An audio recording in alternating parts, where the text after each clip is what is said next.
So we're planning on releasing 75,000 birds on 91 properties across the state this year. This is an increase in birds from 54,000 we released last fall. And part of our goal with the increase in production was to stock more properties across the state in an effort to reduce the hunting pressure on the currently stocked properties. And I think we're doing a good job of that. From what I'm hearing in the field, the properties aren't very crowded. Everybody's having an enjoyable experience, and that's really what we're looking for.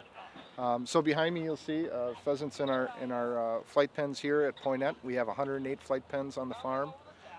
This year we have approximately 750 birds in each pen.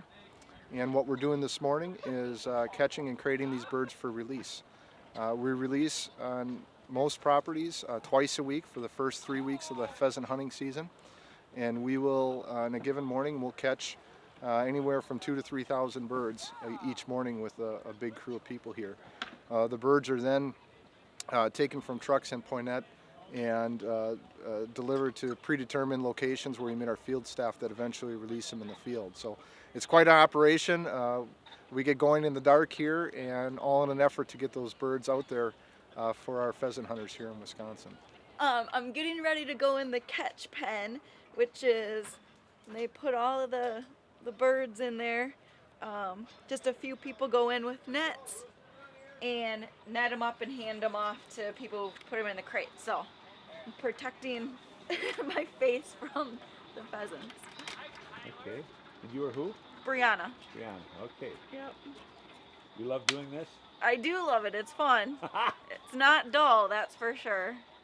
Okay.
so funny, Kathy? None of your business.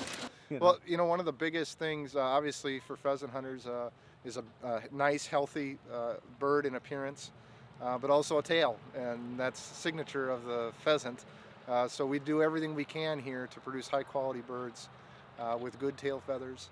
But as you can see, moving that many birds in a morning does take some extra care to do that. So the staff here, over the years, has done an amazing job with that.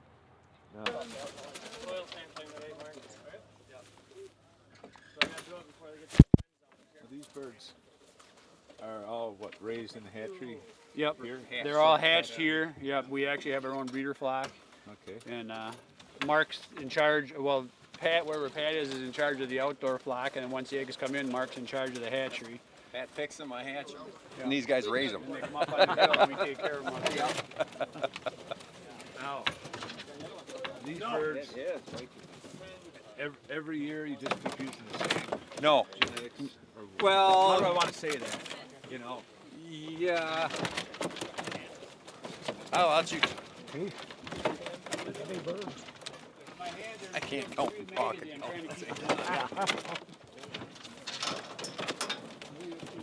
We'll be quiet then, Mark.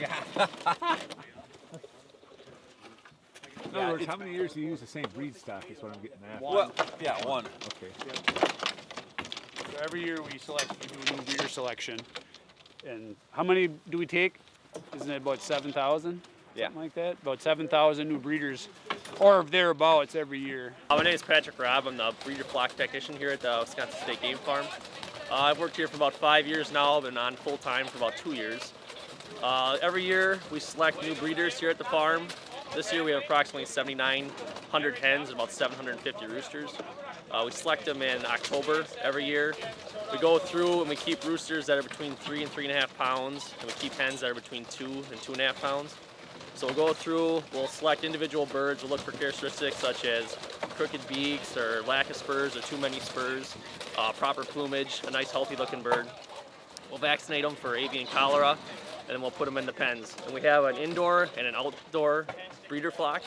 The indoor breeder flock consists of about 4,000 hens, and the outside breeder flock is about 3,900 hens. And we have two separate flocks so that we can get eggs earlier in the year. The indoor flock, we can stimulate them artificially with light, so they'll start laying early March, while the outside flock won't start laying until the end of March. So we do that so we can get enough eggs for the year. Otherwise, we'd have to wait on the outside flock. We won't have enough to get the birds that we need. So these flight pens have been used, this design has been used here since the early 80s in Poinette. We have top netting over the top of the pens that obviously keeps the birds inside. That top netting is lowered during the winter time to avoid any damage from snow or ice. We plant, in most cases, we plant corn in our pens. We're able to use small farm equipment to get inside.